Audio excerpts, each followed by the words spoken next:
like to draw your attention on two different topics, but before I do that, I want to talk a little bit about responsibility of parents towards their children. Right? One of the most problematic things or problems that I've seen, especially with regards to the current generation, even especially the Asian generation or Asian people where I come from, right? One of the things I used to do was, right from childhood, they used to teach us how to read the Holy Quran. Now, that itself is a lot of sawab, which is good. But one of the things that we find as we do this is the realization that we are actually teaching our kids to read the Quran, but we don't teach them how to understand the Quran.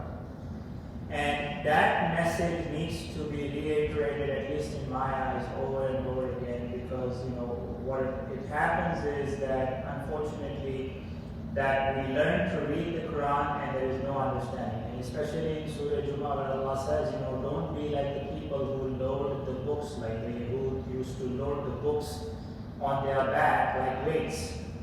Right? Which means that you are taking the books, but you have no understanding behind the meaning of the words behind in the Quran. So as you're reciting these words, right, one of the most important things you can do is also go back and when you teach your children, right, you need to teach them how to learn and understand the Quran also, not just trying to read the Quran, right, which is also sawab. There's no problem with doing that, but it has to come with understanding. So that's the first part of the conversation. The other responsibility of the parents is to teach their children to be self-independent.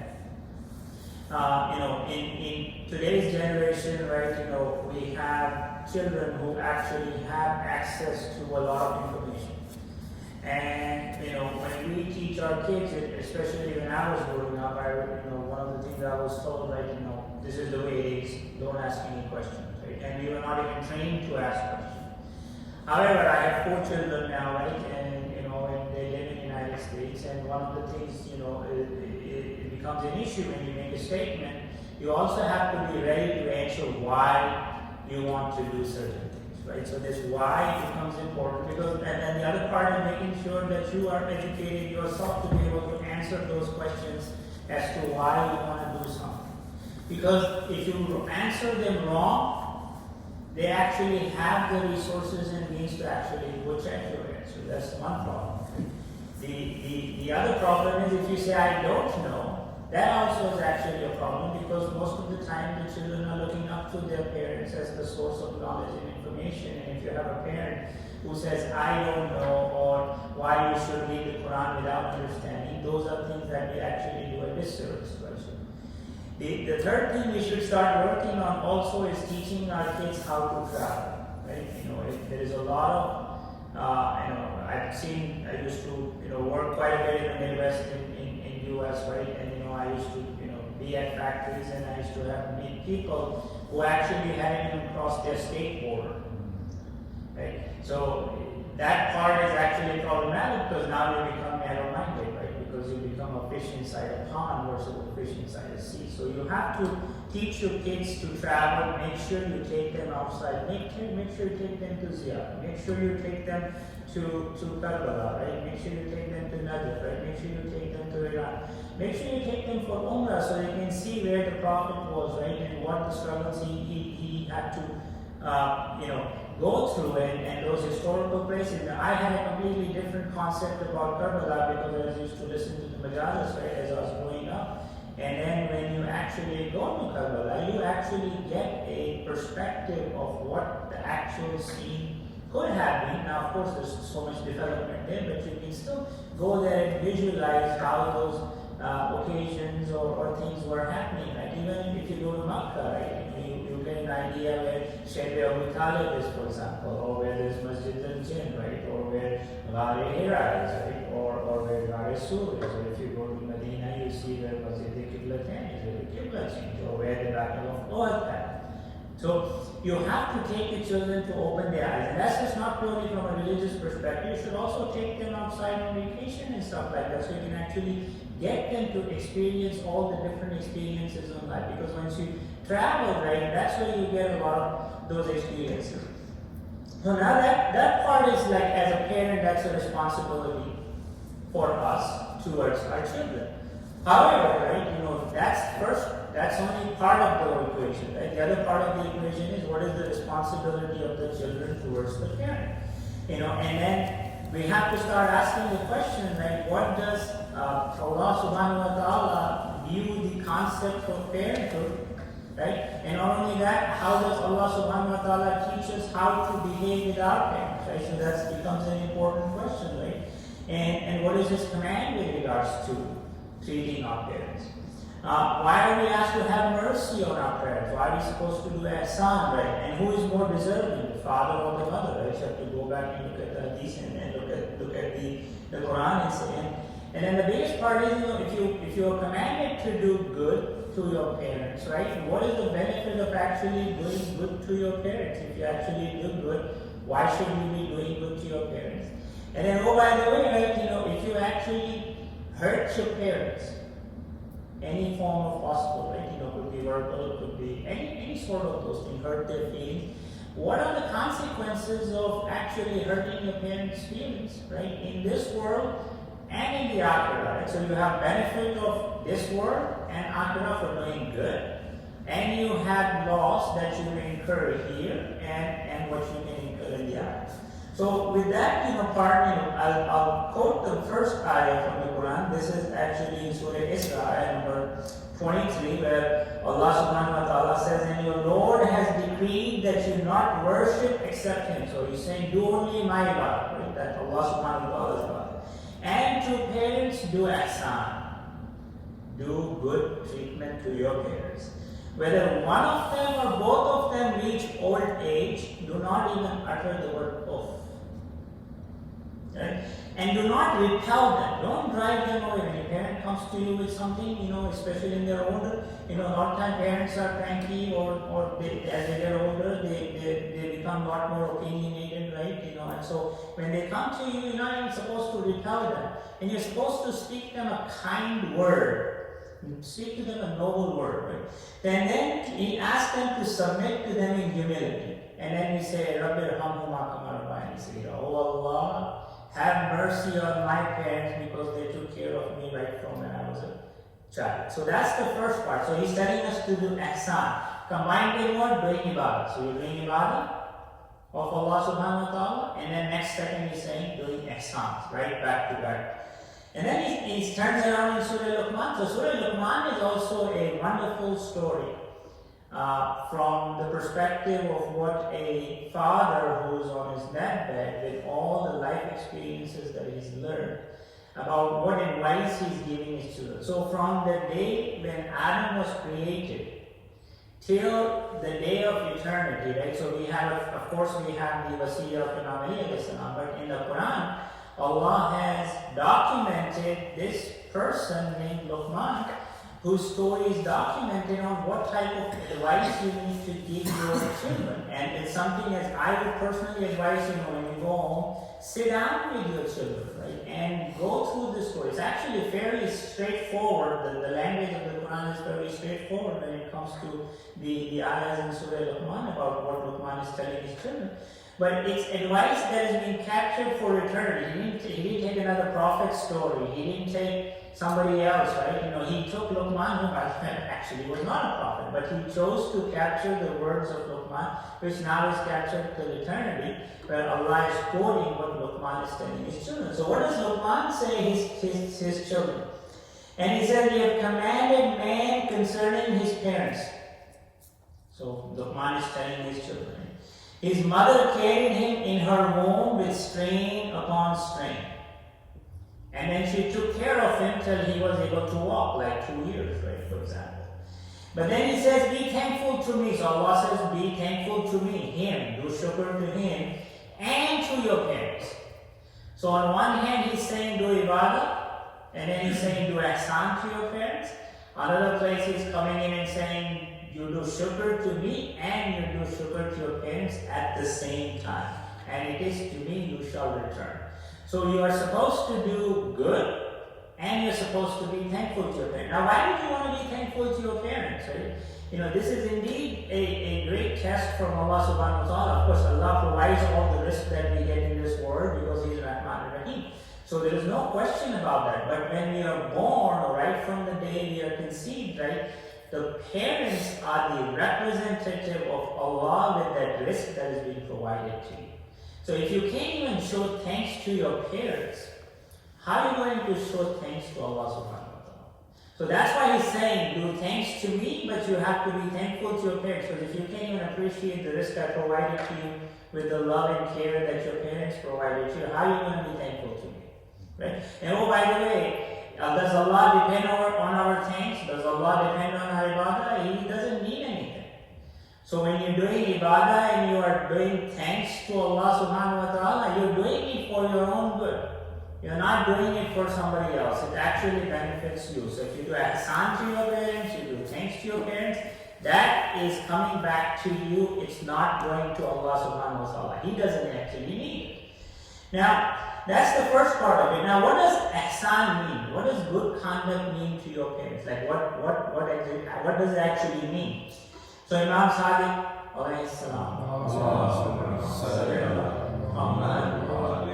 So, there's a narration from Imam Sadiq, alayhi salam. He says, being good to them means to accompany them in a good manner. The good akhlaq with your parents when you are with them, right? And never to wait for them to ask you what they need. So even before, a lot of times we get a lot of alims that come in, like if you're a very respectable, honorable speaker, and then, you come in, he drives into the driveway, and you run there, you grab the door, you open the door. Did he ask you to open the door? No. Or he comes in, you bring him a glass of water. Now what is that? That is a way of showing good conduct and good manners to this alim person. Your parents raised you from the child. And by the way, the responsibility of the parent unfortunately doesn't, and I've seen a lot of parents, kid grows up, oh I wish he was, when he can walk around, right? So, and then the responsibility, let me take him to school. Now next responsibility, oh let's get him to college. Then next responsibility, oh let's get them married and situated. Oh by the way, when they're married and situated, now you're waiting for the grandkids, and now you're helping with the grandkids. So that duty of the parent, actually every time the parent thinks that's the next stage, there's another stage waiting. So that it never ends from that perspective. So when you have that type of care and love being provided to you, when they need that love and care, what is the akhlaq, what is the mannerism, what is the conduct you're supposed to have with your parents? Even before they ask. A lot of times what happens is, I've seen this in like the parents, as you get older, you get a little bit more crankier, they get a little bit more sharp with their words, right? And then you see the kids respond in kind, same way back to them. Right? That in a condescending manner, now I've grown up, I have a job, I'm the one paying the bills, so I can talk to you any way I want. That's not the good conduct. That's not ihsan. That's not doing thanks to your parents. So even before they ask for something, on what they need, before they ask for what they need, you're supposed to provide. Right? And this is also something that we need to make sure that we take care of our parents in that manner, right?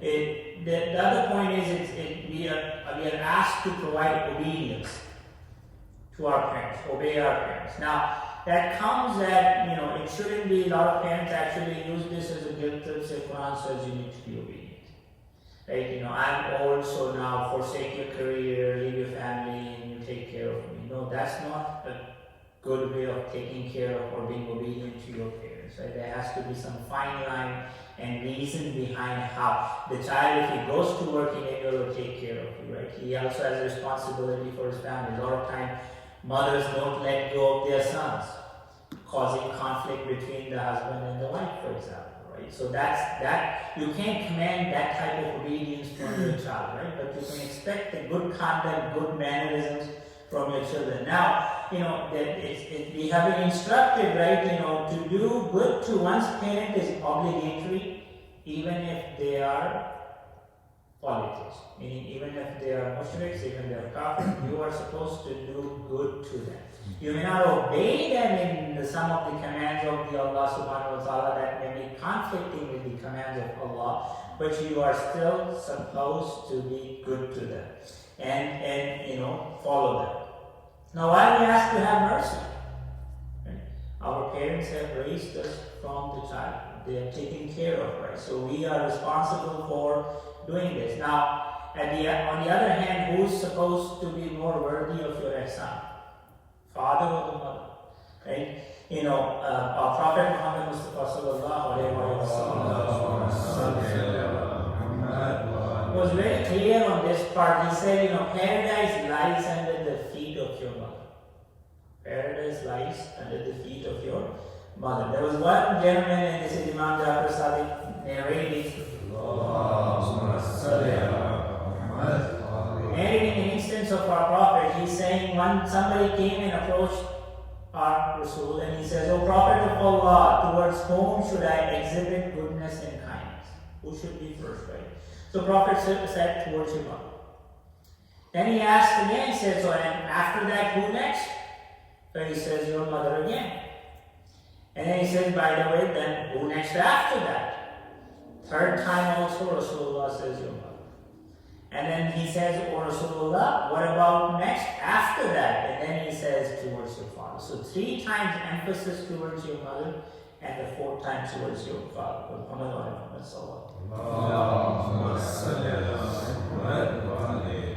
Now, what are the type of behaviors you're supposed to exhibit? Number 1 is watching your tone. You're talking to your parent, that tone, sometimes you may answer your parent, but that tone shows up into your voice as if I know more, or you are irritating me, right? That tone comes into play. So you have to have that respectful tone in behavior. Patience and forgiveness. You are supposed to be patient and forgiving with your parents. Right? If something happens, it's okay. They are your parents. Right? Providing economic support. Right? Providing them company. Always praying for your parents. Right? Now, some of us have, the benefit of actually being able to spend time with our parents. Right? That's also a good thing, right? So, there was one gentleman who came in and said, "Oh Rasulullah, I want to go to jihad with you." And Rasul said, "Do you have parents?" He says, "Yeah, I have a father and a mother." So Rasulullah says, "You actually need to go spend time with your parents. That's your jihad." Right? So spending time with your parents actually doing jihad. And by the way, if you spend time, even 1 day and 1 night with your parents, that is better than doing 1 year of jihad. That is a Rasul holiness. Spending 1 night, 1 day and 1 night. Right? Looking at your parents, right? If you look at your parents, right? This is again a hadith from our Prophet. He says, "Every righteous child who casts a look of mercy and affection upon his parents shall be granted for every look of his reward equivalent to that of an accepted Hajj." So somebody turned around, we always have extra smart people. So how about I look at it 100 times? So Rasulullah says, right, the Messenger, he says, "Indeed, Allah is the greatest and the most kind." So that just goes to show, just looking at your parents with mercy also goes towards it. Now, some of the benefits we get is what? Increase in livelihood. Actually, it increases not only your risk, but it increases your life. Because the parents, when they pay for you, your risk in this dunya increases and your life also increases. The other thing is, when you do good deeds to your parents, guess what happens? Right? Your children are watching. So if you want your children to do good to you, show them how you do good to your parents. They will learn from it and you will get that reward in return, right?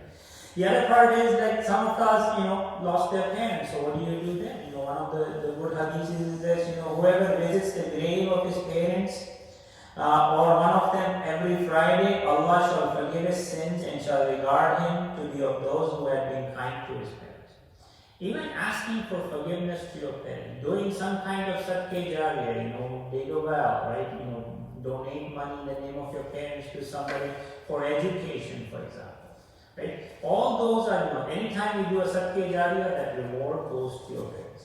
Now, what about, if something bad is, what happens if you're unkind to your parents, right? What happens if your parents are unhappy with you, right? The idea is that even if you provide a stern look to your parents, that is as if you've been disowned by your parents. Just a hard look. Right? Not only that, if you do a hateful look, right, your prayers will not be accepted. If stern look is one. If you do a hateful look, your prayers, whatever prayers you do, they're not accepted. Right? The fragrance of paradise, people who actually make their parents unhappy and are disowned by their parents, guess what? You will not be able to smell the fragrance of paradise, let alone be in paradise. You can't even get the fragrance of paradise. That's how far away you will be. And not only that, you'll be chastised in this world too. There's a great story that there was a young man who was on his deathbed, right? And Rasulullah came to him and he says, say La ilaha illallah. And the young man tried, he couldn't utter the words La ilaha illallah, right? He says, Rasul says, say it will save you, right? He just couldn't utter it.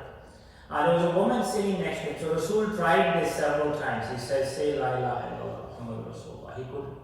So he asked her, does he have his mother? Does he have a mother? Right? She goes, yeah, I am him. I am her. Right? So she goes are you unhappy with him? She says, yeah, I am unhappy with him because I have not talked to him for 6 years. So here's a man who's on his deathbed, his soul is not passing away. You have the Rahmatul lil Alameen standing there, trying to get you maghfirah so you can be saved, but because your parent is unhappy with you. Mother is still sitting there next to him, but she's got that hurt in her heart. So Rasul says, for the sake of Allah, right, can you forgive your son? She goes like, okay, O Rasul, if you insist for your pleasure, right, I'm asking Allah to forgive me. And when she said that, Rasulullah asked him again, say La ilaha illallah, and he said La ilaha illallah, and his soul passed away. So that just tells you what kind of problems come when you actually cause hurt and harm to your parents. In Allah, there was an occasion where the Prophet was coming from his last Hajj, and Allah sent an ayah to our Prophet in Surah Ma'idah, ayah number 67. He says, Ya ayyuha Rasul balligh ma unzila ilayka min rabbik wa illam taf'al fama ballaghta risalata. O Prophet, proclaim what we have asked you to proclaim. Because if you don't do that, it is as if you haven't done any of the duties of Prophet. At which time Prophet stopped. He said, we need to stop here. Everybody who had gone forward, he says, come back. And then he said, we wait for everybody who's behind. When they all came, he built a pulpit. And then he grabbed Imam Ali's hand and he says, Man kuntu Mawla fahaza Aliyun Mawla. Whosoever I am Mawla, Ali is his small. And then Allah, pleased with that announcement, right? He says, Al-Yawma Akmaltu. Today I have perfected your religion. Right? I have blessed you and I have chosen Islam as your religion. Now this story as a Shia is actually very easy for us to narrate because we actually grow up talking about it. Now interestingly enough, when you go look at Sahih Muslim, Sahih Bukhari, right, you will not find any reference to this particular story at all. Now that becomes a problem for us, right? Because when we sit in front of people and say we have Imams after the Prophet, Imam Ali was his chosen successor, right? Then the question comes like, where do you see Imams, right? Where is it written in the Quran? Where is it written in the Quran? By the way, it's not only that, right? Is there somebody supposed to be a wali after the Prophet? Is there supposed to be an Imam, right? Is there supposed to be guidance after the Prophet, right? How can you answer that, right? What does the Quran say about and Hadith say about this? Who are these people, right? We say these are the wali, these are the awliya, these are the people supposed to guide us. What does the Quran and Hadith say? By the way, was Wali a home? was that the only announcement, right? And I don't know if I have time to do justice to this, right? But part of this is that Quran mentions a lot of topics. For example, it mentions Tawheed, but it doesn't give a detailed explanation of what Tawheed is. Mentions Nabuwa, but doesn't talk about what Nabuwa means, right? Mentions, by the way, Qiyamah, right? But Qiyamah is not completely detailed, explained in the Quran. You also have, Allah's wisdom is like perfect, so you cannot question it. So, for example, He says, Aqimus Salat, establish prayer, but then nowhere in the Quran He says how to pray. But then He turns around and says, here's how to do wuzu. Right? Then He says, pay zakat, right? But then nowhere in there He says what to pay on the zakat. Right? That we have to go to the Imamat. Same way there is the Imamat is actually mentioned in the Quran. Right? So in the Quran, Allah says in Surah Anbiya number 73, He says, وَجَعَلْنَاهُمْ أَئِمَّةً يَهْدُونَ بِأَمْرِنَا وَأَوْحَيْنَا إِلَيْهِمْ فَعْلًا قِيَادَتِكَ وَأَقِيمَ الصَّلَاةَ وَآتُوا الزَّكَاةَ وَكَانُوا لَنَا عَابِدِينَ. He says we made them imams, leaders, doing what? Guiding by our command, by amrina, by our amr we are guiding, right? And we are inspiring. Allah is inspiring them to do what? To do good deeds, to establish prayer, to give zakat, right? And they are وَكَانُوا لَنَا عَابِدِينَ. They are our worshippers. They are my servants, right? So that's the part about mentioning. So is that the only time? No, right? There's another ayah, Surah Ma'idah, right? Ayah number 55. What does Allah say there? وَإِنَّمَا وَلِيكُمُ اللَّهُ وَرَسُولُهُ وَالَّذِينَ آمَنُوا يُقِيمُونَ الصَّلَاةَ وَيُؤْتُونَ الزَّكَاةَ وَهُمْ رَاكِعُونَ. Right? Who is your wali? Allah and His Prophet and those believers who actually pray and give zakat. Doing what? In the ruku, right? So who is this person who's actually doing this, right? That's the question you have to ask, right? So you obviously know that it was the story of Imam Ali alayhi salam when a beggar came and he asked for something. Imam Ali was in the ruku and he actually pointed towards the ring and the gentleman took the ring and that's how he did the zakat. So now you have this instance of this, right? What else, right? Where else does Allah say something, right? Because it's about guidance, right? So He says, Ya ayyuhallazina amanu atiullaha wa atiur rasul wa ulil amri minkum. Follow the people who have ulil amri. Not only Allah and Prophet, but the people who have ulil amri. So you have mention of the concept of Imam in the Quran, right? Now, there's also the story of when Ibrahim alayhi salam did some things that Allah asked him to do and Allah got pleased with him. So when Allah got pleased with him, right, He said, right, indeed I will make you a imam for the people. I'll make you an imam for the people. So Nabi Ibrahim said, what about my zurriya? What about my progeny? So Allah said that my covenant does not include the wrongdoers. So there is definitely a conversation about the imamat continuing in the progeny of, and He Himself made Ibrahim alayhi salam the imam. Right? And then that progeny is supposed to continue.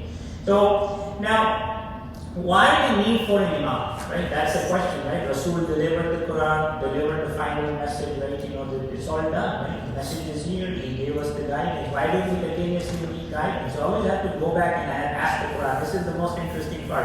Allah subhanahu wa ta'ala always in the Quran answers some of our questions, right? If you read this ayah, it says, Muhammad wa Muhammad He says, هو الذي أرسل رسوله بالهدى ودين الحق ليظهره على الدين كله ولو كره المشركون. He is the one who sent the messenger with the guidance and the true religion, so that it may make it overcome all the religions. Now, of course, we know Rasul passed away 1400 years ago. Did Islam overtake all the religions? No. So you have a covenant from Allah that Allah says, I am sending this religion, it is going to overtake all these religions. So when is it going to happen? How is it going to happen? Who's going to enable this? Right? So you have to ask the question, right? And then he says, وَكُلَّ شَيْءٍ أَحْسَيْنَاهُ فِي إِمَامٍ مُبِينٍ. So we have vested everything into this Imam, right? So now you have an answer that he is a wali, He's supposed to guide us. He's supposed to make Allah's covenant come true. And all the kulla shay, everything is vested into this Imam. This is in Surah Yasin. I never thought. Now, the best example to know who were these people along with the Prophet is what? إِنَّمَا يُرِيدُ اللَّهُ لِيُذْهِبَ عَنْكُمْ رِجْسَ أَهْلَ الْبَيْتِ وَيُطَهِّرَكُمْ تَطْهِيرًا. So Allah says, Allah indeed desires to repel all impurity from you, O people of the household, and to purify you a thorough cleansing. Now, if anybody says, who is these people? You have to just go see who were the people underneath the Qissa. Right? They were Prophet Muhammad, peace be upon him, Bibi Fatima Zahra, Imam Ali alayhi salam, Imam Hassan, and Imam Hussain. But was that the only time of the Qissa? No, there was a public display of this. On the day of Mubahila, when the Christians came and they debated with Rasulullah for 3 days and they wouldn't budge. So at which time Allah says, challenge these people to come, right? And we're going to have Mubahila, which is basically you do an open curse, right? With the name of Allah and say, whosoever is the liar, may the curse of Allah be upon them. And then he says, bring your sons and our sons, bring your women, our women, and then bring your children and we'll bring our children. And then let's have, Allah can take care of our whosoever is the liar. At which time, what do you see? When the Christians are there, they gather on this field, and you see Rasulullah coming. See, these Christians are seeing, right? We wonder who's he going to bring.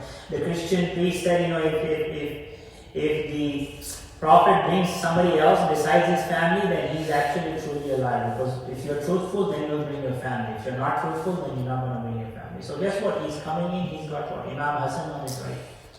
Imam Hussain is in his left. Bibi Fatima is behind him, and behind them is Imam Ali. So this just goes to show you that who these people are. The Christian priest who was going to do the Mubahila, he looked at his fellow Christians and he said that, I see the light on the faces of these 5 people, right? If they ask that mountain to move, right, indeed that mountain will crumble to pieces.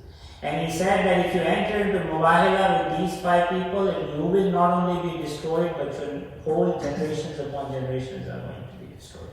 So, with that, I want to make sure that, I arm you with some of these information, right, to make sure that sometimes, you have this information so you can, when you have conversations with people, you can have a proper, educated conversation versus just say, well, it's not in my book and it's not in your book. There's plenty of other instances that we have this stuff available. May Allah give us the strength and the unwavering resolve and the inspiration to take from the martyrs of Karbala to stand up for injustice wherever it may be found. Oh Allah, we ask you for all that is good in this world and in the hereafter. Oh Allah, we seek refuge with you from all evil in this world and in the hereafter. Oh Allah, we ask you for all the good that your servant and prophet has asked you for, and we seek refuge with you from the evil from which your servant and prophet sought refuge from. Oh Allah, we ask you for paradise, and for that which brings one closer to it, and we seek refuge in you from hell, and from that which brings one closer to it. Subhana rabbika rabbil izzati amma yasifun wa salamun alal mursalin walhamdulillahi rabbil alamin. Allahumma ighfir lil mu'minina wal mu'minat wal muslimina wal muslimat al ahya'i wal amwat tabi'a bainana wa bainahum bil khairati wa tabi'i bi da'watina wa kulli shay'in qadir. Bismillahir rahmanir rahim. Wa la sarina al insana lafi khusrin illa allazina amanu wa amilus salihati wa tawasaw bil haqqi wa tawasaw bis sabri. Innallaha wa malaikatahu yusalluna 'alan nabi ya ayyuhallazina amanu sallu 'alaihi wa sallimu taslima.